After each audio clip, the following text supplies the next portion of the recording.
Hello friends, study circle తెలంగాణకు స్వాగతం. TGPSC group 2 prepare అవుతున్న అభ్యర్థులకు తెలంగాణ ఎకానమీకి సంబంధించిన తాజా గణాంకాలు చాలా కీలకం. ఈరోజు మనం 2025-26 ముందస్తు అంచనాల గురించి విశ్లేషిద్దాం. సో అందులో భాగంగానే మనకి ఇచ్చినటువంటి తెలంగాణ సామాజిక ఆర్థిక ముఖ చిత్రం అనేది 2026. ఇది ప్రతి ఎగ్జామ్లో కూడా ఇందులోకి వెళ్ళి మోస్ట్ ఆఫ్ ద క్వశ్చన్స్ మనకి రావడం జరుగుతుంది. సో మనం ఎకనామీ ఏం చదవాలి అనే చాలా అభ్యర్థులకి ఏంటంటే కన్ఫ్యూజన్ ఉంటుంది. సో అందులో భాగంగా ఇది ఒకటికి 2 సార్లు క్లియర్గా మొత్తం చదివేసేయండి. తెలంగాణ సోషియో ఎకనామిక్ అవుట్లుక్ అనేది. సో ఇది తెలుగులో ఇంకా అవైలబుల్ లేదు ప్రస్తుతానికి, ఇంగ్లీష్లో మాత్రమే అవైలబుల్ ఉంది.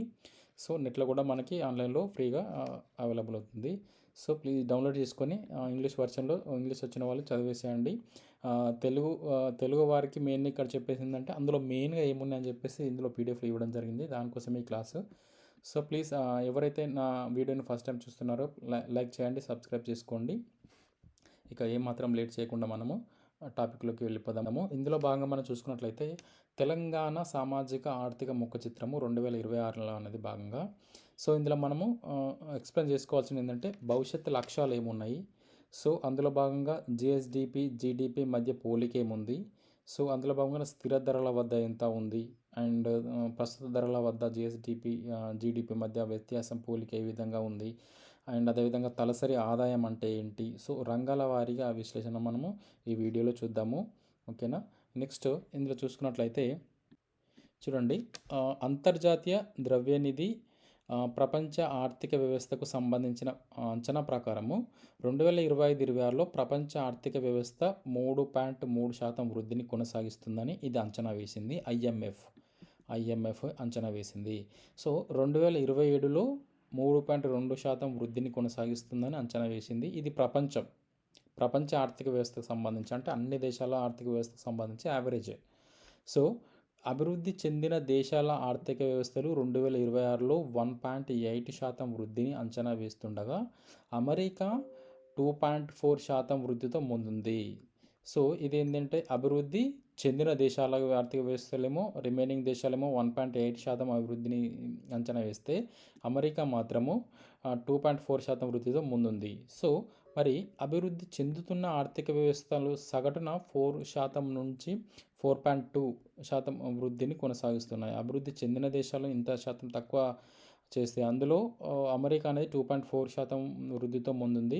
అభివృద్ధి చెందుతున్నటువంటి భారతదేశం లాంటి దేశాలలో సగటున ఆర్థిక వ్యవస్థ అనేది 4.4% నుండి 4.2% వరకు వృద్ధిని కొనసాగిస్తుందని చెప్పేసి ఇక్కడ మనకి ఐఎంఎఫ్ మనది ఇవ్వడం జరిగింది. ఇది ఒక అంచనా మాత్రమే, ఇది చేంజ్ అవుతూ ఉంటుంది. సో మనం అసలు టాపిక్లోకి వెళ్దాము. సో ఇక్కడ మనం చూసుకున్నట్లయితే మెయిన్గా మనము ఇక్కడ చూడాల్సింది ఏంటంటే భవిష్యత్తు లక్ష్యాల గురించి చూద్దాం. ఇందులో మనకి ఇచ్చేసి భవిష్యత్తు లక్ష్యాలు ఏ విధంగా ఉన్నాయని చెప్పేసి ఇచ్చాడు. సో 2047 నాటికి తెలంగాణ రాష్ట్రం 2047 నాటికి సో తన స్థూల రాష్ట్ర దేశీయోత్పత్తిని $3 ట్రిలియన్ పెంచాలని చెప్పేసి లక్ష్యంగా పెట్టుకుంది. ఇది డెఫినెట్గా వచ్చే క్వశ్చన్ ఇది. సో అభ్యర్థులందరూ నోట్ చేసుకోండి.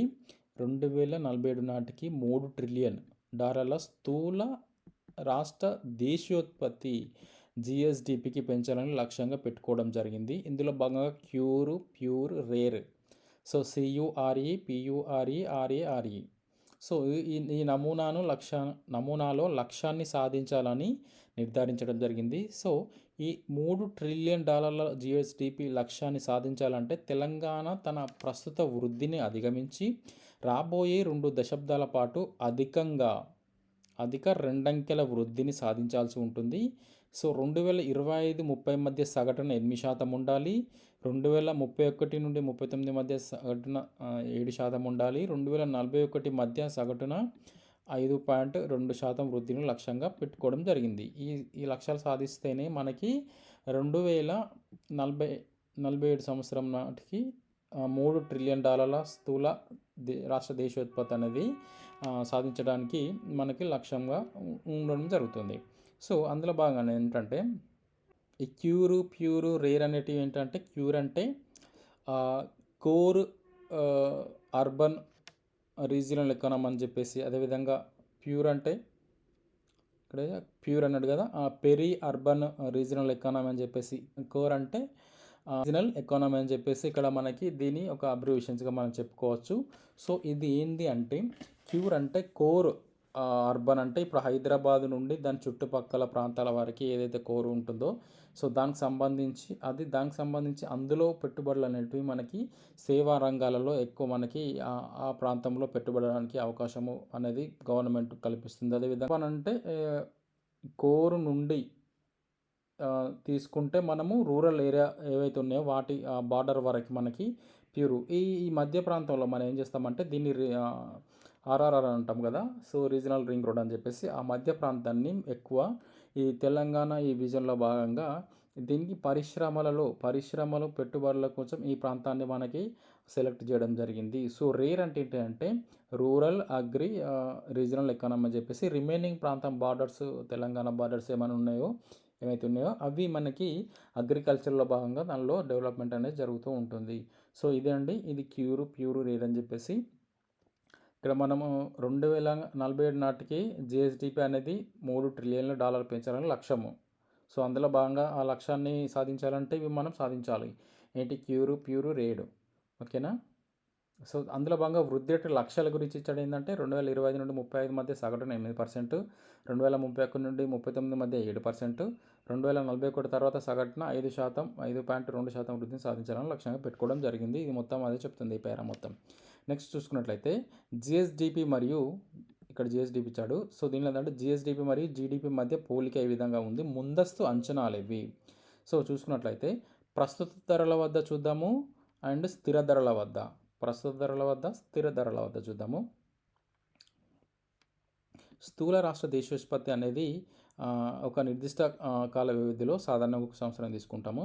సో రాష్ట్ర భౌగోళిక సరిహద్దుల్లో ఉత్పత్తి అయినటువంటి అన్ని వస్తువులు సేవల ఆర్థిక విలువ మొత్తంగా నిర్వచించడం జరిగింది. సో ఇక్కడ మనకి ప్రస్తుత ధరల వద్ద చూసుకుందాము. సో ఇక్కడ ప్రస్తుత ధరల వద్ద చింపులో చూసుకున్నట్లయితే తెలంగాణ జిఎస్డిపి 2024-25లో మనకి 1,09,900 కోట్లు ఉండగా ఈ జిఎస్డిపి 2025-26 నాటికి 17,82,198 కోట్లు అవుతుందని చేరుతుందని అంచనా వేసింది. సో వృద్ధి రేటు ఎంత అని చెప్పుకున్నట్లయితే 10.7%గా మనకి ఇక్కడ నమోదు కావడం జరిగింది. సో ఇదే సమయంలో భారతదేశ జీడిపి ఎంత ఉంది, సో ఇది ఎంత అంటే ఇదే సమయంలో భారతదేశ వృద్ధి రేటు ఇక్కడ మనకి ఇచ్చాడు 3,57,13,886 కోట్లు అని చెప్పేసి మనకి ఇవ్వడం జరిగింది. ఇక్కడ పర్సెంటేజ్లో చూసుకున్నట్లయితే మనకి ఇక్కడ 8%గా మనకి ఇవ్వడం జరిగింది. పర్సెంటేజ్లో మనకి 8%గా మనకి ఇవ్వడం జరిగింది. విధంగా నమోదు వృద్ధి కావడం జరిగింది. ఇది భారతదేశం వ్యాప్తంగా చూసుకున్నట్లయితే జీడిపి.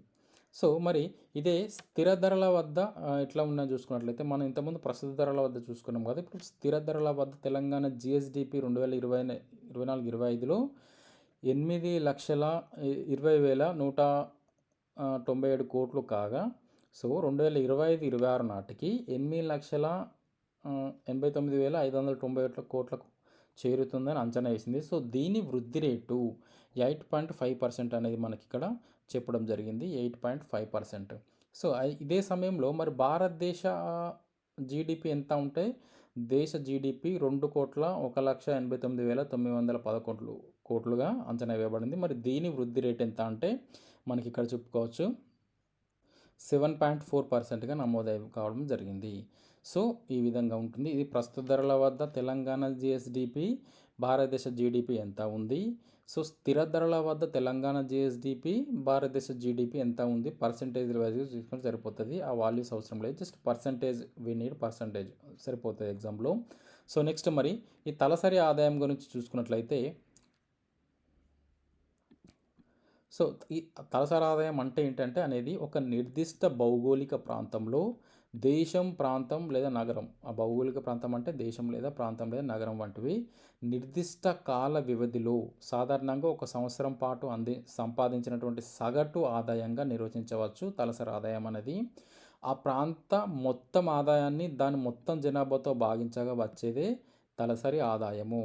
సో తలసరి ఆదాయం ఈజ్ ఈక్వల్ టు ఆ ప్రాంతంలో ఉన్నటువంటి మొత్తం జనాభా, ఆ ప్రాంతంలోని మొత్తం ఆదాయము బై జనాభాతో భాగించగా వచ్చేది తలసరి ఆదాయము.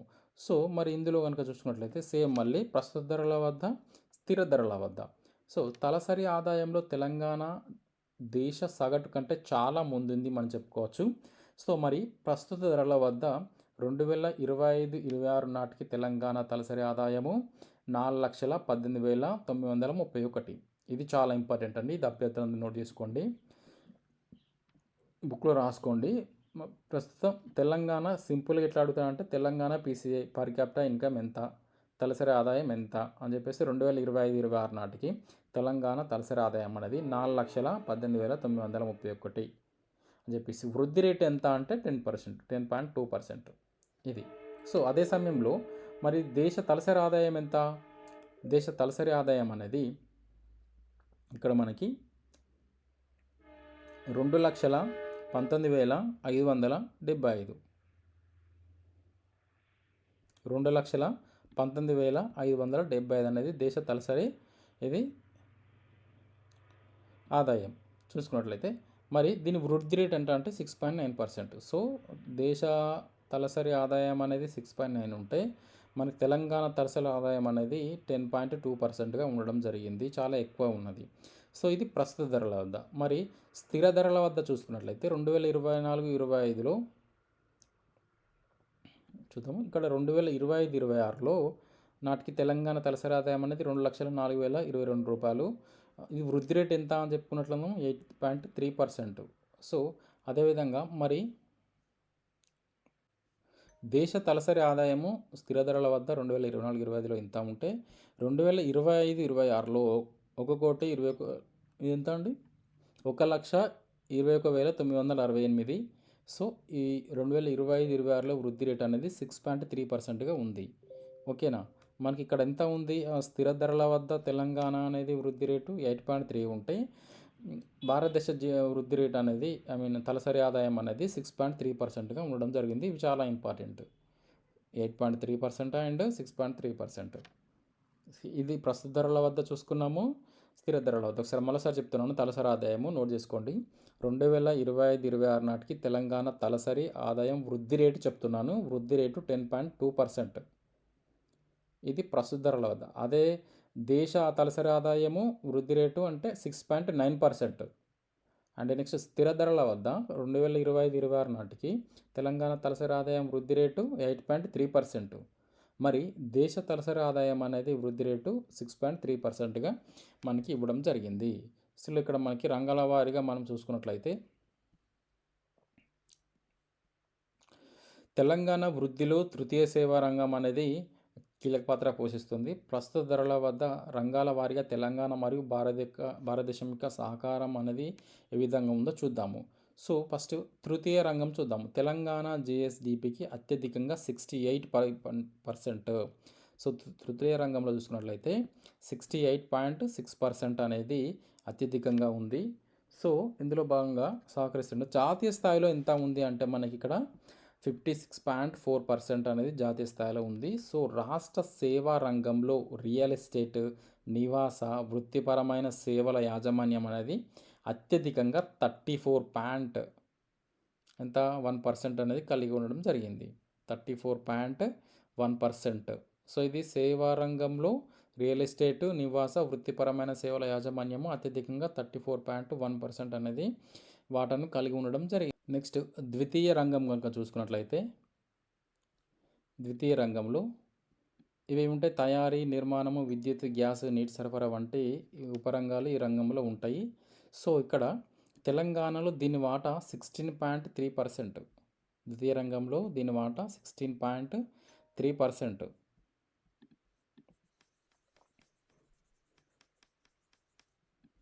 చూడండి, తెలంగాణలో ద్వితీయ రంగం వాటా 16.3%. సో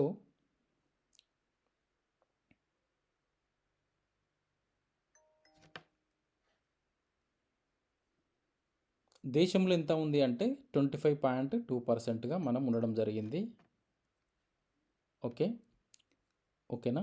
నెక్స్ట్ చూడండి, ఇందులో తయారీ రంగం వాటా ఎంత ఉంది అంటే 51.1%గా మనకి ఉండడం జరిగింది. తయారీ రంగం వాటా అనేది ఇందులో ఉంటుంది మనకి. సో, ద్వితీయ రంగం వాటా తెలంగాణలో 16.3% ఉంటే, భారతదేశం పరంగా 25.2% ఉంది. సో, మరి ఇందులో తయారీ రంగం వాటా ఎంత ఉంది అంటే 51.1%. సో, నెక్స్ట్ చూడండి, ప్రాథమిక రంగం గనక చూసుకున్నట్లయితే, ఈ ప్రాథమిక రంగంలో మనకి 15.1% అనేది తెలంగాణలో ఉంటే, 18.4% అనేది మనకి భారతదేశంలో ఉంది. సో, మనకి ఈ ఈ ఈ ఖచ్చితంగా వచ్చే అవకాశం ఉంటుంది. ఎందుకంటే ఇప్పుడు ఎకనామీలో భాగంగా చూసుకున్నట్లయితే ఇవి ఖచ్చితంగా మ్యాండేటరీగా వస్తాయి. ఇది స్థిర ధరల వద్ద, ప్రస్తుత ధరల వద్ద అని చెప్పేసి మనకు అడగడం జరుగుతుంది 2025, 26 లేటెస్ట్‌లో. సో, చూసుకోండి. తెలంగాణలో దీని వాటా 15.1% ఉంటే, దేశంలో 18.4% ఉంది. సో, ఇందులో పశు సంపద ఎంత ఉందంటే 40.1%గా, పంటలు అనేది 38.2%గా వాటాను మనకి అందించడం జరుగుతుంది. సో, ఈ విధంగా మనకి ఉండడం జరుగుతుంది. ఇది మనకి ఖచ్చితంగా ఇందులోకెళ్ళి ఖచ్చితంగా ఒక మార్క్ వచ్చే అవకాశం ఉంటుంది. ఇది స్క్రీన్‌షాట్ తీసి పెట్టుకోండి. ఓకేనా? ఖచ్చితంగా ఒక మార్క్ 100% వస్తది. తెలంగాణ గనుక ఇచ్చినట్లయితే పేపరు. సో, మరి జిల్లా స్థాయిలో ఏ విధంగా ఉన్నాయో చూసుకుందాం. ఇదంతా నేను చెప్పట్లేదు, ఏందంటే జస్ట్ నార్మల్‌గా చెప్పేసాను. ఇదంతా ఇది ఇంపార్టెంట్, మ్యాండేటరీ ఏదైతే అవసరమో అది మాత్రమే చెప్పేసాను. ఓకేనా? ఇంకా మీకు డీటెయిల్ కావాలంటే ఇదంతా మీ స్క్రీన్‌షాట్ తీసుకొని చూసుకోండి, నో ప్రాబ్లమ్. నెక్స్ట్ జిల్లా స్థాయి సూచికలు చూద్దాము. జిల్లా స్థాయి సూచికలలో స్థూల జిల్లా స్థాయి ఉత్పత్తి జీడిడిపి అంటారు. జిల్లాల సరిహద్దులో ఉత్పత్తి అయిన వస్తువుల, సేవల విలువలు సూచిస్తుంది. ఓకేనా? నెక్స్ట్ చూస్తే మరి అత్యధిక జీడిడిపి గల టాప్ 3 తీసుకుందాం మనం. టాప్ 3 రంగారెడ్డి, హైదరాబాద్, మేడ్చల్, మల్కాజ్గిరి. మ్యాక్సిమం 3 ఇస్తాడు. ఇంకా మీకు ఇంకా ఇన్ఫర్మేషన్ కావాలంటే సంగారెడ్డి, నల్గొండ కూడా మీరు గుర్తుంచుకునే ప్రయత్నం చేయండి. టాప్ 3 అయితే మ్యాండేటరీగా ఉంటాయి. ఇది అత్యధిక జీడిపి గల మొదటి 3 జిల్లాలలో Rangareddy, RR, HYD, MM.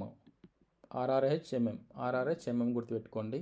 Rangareddy, Hyderabad, Medchal, Malkajgiri and Sangareddy, Nalgonda. మరి అతి తక్కువ జీడిపి గల చివరి 5 జిల్లాలు చూసుకున్నట్లయితే అందులో కూడా మనకి ఇంపార్టెంట్ 3 తీసుకుందాము. ములుగు, జయశంకర్, భూపాలపల్లి, కొమరంభీం, ఆసిఫాబాద్. సో, రాజన్న సిరిసిల్ల, నారాయణపేట అని గుర్తుంచుకుంటే మీ ఇష్టం అది. సో, ఇవి మాత్రం మ్యాండేటరీ. ఫస్ట్ 3 ములుగు, జయశంకర్, భూపాలపల్లి, కొమరంభీం, ఆసిఫాబాద్. ఇది అతి తక్కువ జీడిపి గల చివరి 3 జిల్లాలు అనుకుంటే, అతి ఎక్కువ జీడిపి గల మొదటి 3 జిల్లాలు ఏంటంటే రంగారెడ్డి, హైదరాబాద్, మేడ్చల్, మల్కాజ్గిరిగా మనం చెప్పుకోవచ్చు. ఈ విధంగా ఉంటుంది. ఈ తలసరి ఆదాయంలో చూసుకున్నట్లయితే, తలసరి ఆదాయం పరంగా చూసుకున్నట్లయితే రంగారెడ్డి, హైదరాబాద్, సంగారెడ్డి. రంగారెడ్డి, హైదరాబాద్, సంగారెడ్డి. సో, ఇవి టాప్ 3 చూసుకున్నాము. మేడ్చల్, మల్కాజ్గిరి, భద్రాద్రి కొత్తగూడెం టాప్ 3. నెక్స్ట్ తక్కువ తలసరి ఆదాయం గల చివరి 5 జిల్లాలు చూసుకున్నట్లయితే హనుమకొండ, జగిత్యాల, వికారాబాద్.